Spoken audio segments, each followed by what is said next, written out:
Magnitsky, a razão oculta para o Moraes não querer recorrer nos Estados Unidos, como ele inicialmente anunciou que faria. Eu sou André Marcília, advogado, constitucionalista, especialista em liberdade de expressão e vou contar para você tudo que está por trás desse caso.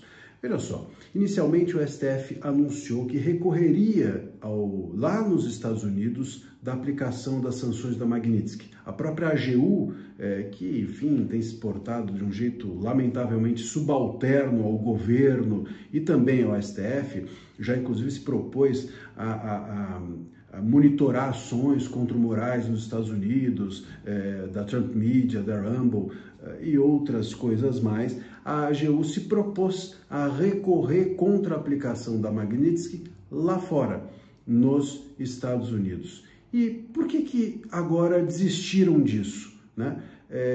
Inicialmente o Moraes disse que isso seria se submeter ao jogo do Trump, que o judiciário dos Estados Unidos não seria independente, não haveria independente no julgamento dessa questão, o que é, no mínimo, ridículo, porque o judiciário dos Estados Unidos, se tem uma coisa que ele tem preservado ultimamente, é uma independência. A gente tem visto, dentro de uma nação como os Estados Unidos, aliás, a independência das instituições é muito grande. As instituições lá estão acima dos governantes. Aqui no Brasil é o contrário, os governantes estão acima das instituições. Lá ninguém salva a democracia, as instituições salvam e asseguram, resguardam a democracia. Aqui não, aqui a gente acredita que as pessoas salvam e resguardam a democracia. Por aí você já vê a diferença. Então, por lá, a independência do judiciário, ela é institucional. Aqui a nossa independência é nenhuma, justamente porque nós dependemos de pessoas.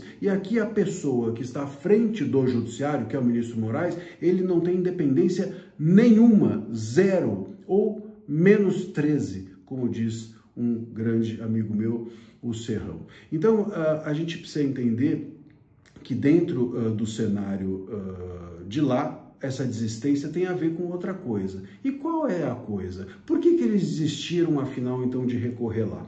Desistiram de recorrer lá porque é óbvio que isso inauguraria dentro dos Estados Unidos uma investigação sobre as razões da Magnitsky ter sido aplicada ao Moraes, as razões de o Moraes estar sendo sancionado. E se essa investigação fosse adiante, se houvesse um aprofundamento a respeito do porquê o Moraes está sendo sancionado, nós teríamos não apenas o governo Trump sancionando o Moraes, escancarando, explicitando que o Moraes tem violado severamente os direitos humanos, não só brasileiros, mas dos cidadãos norte-americanos, com pedidos por e-mail, por exemplo, para que a Rumble entregasse dados protegidos por lei norte-americana, dados de cidadãos dos Estados Unidos, que obviamente é uma violação à soberania, porque faz com que a Rumble tivesse que violar a lei norte-americana para entregar para um juiz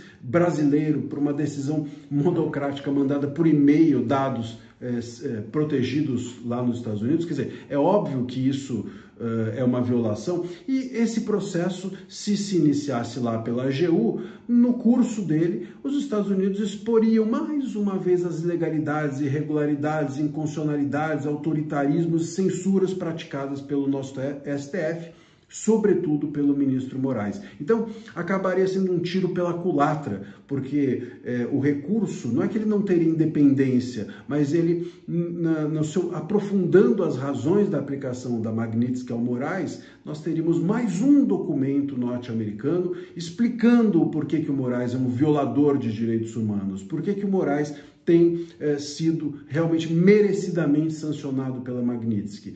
Mais um documento norte-americano exporia as ilegalidades do Moraes e isso, claro, circularia aqui no Brasil e no mundo inteiro pela relevância, né, que possui até mesmo um processo como esse. Então, o que o Moraes quis, o que a AGU fez, na verdade, é desistir de expor mais uma vez o ministro Moraes, mais do que ele já está exposto, né?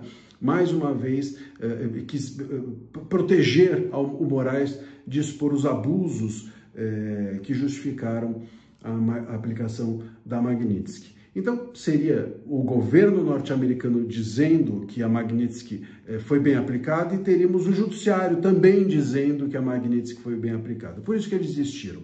E desistiram até de aplicar uma ordem aqui no Brasil. Também circulou essa notícia de que o ministro Moraes daria uma ordem aqui no Brasil para que a Magnitsky não fosse aplicada, e parece que desistiram disso também. E desistiram por quê? Porque é completamente absurdo. É claro que a Magnitsky,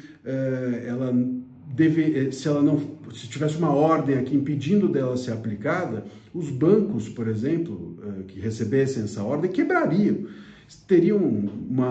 Seriam desconectados do sistema financeiro norte-americano e quebrariam. Então, Moraes viraria cliente, mas ninguém viraria cliente porque o banco quebraria. Isso é irrazoável e o que o ministro Moraes vai ter que fazer é colocar a viola dentro do saco e acatar as sanções que lhe foram imputadas. É isso. Se vocês gostaram desse conteúdo, gostam de análises como essas, curtam, compartilham e me sigam sempre aqui no canal, que todo dia a gente tem uma análise diferente sobre um fato que está quente no noticiário jurídico, sobretudo referente ao STF. Um abraço.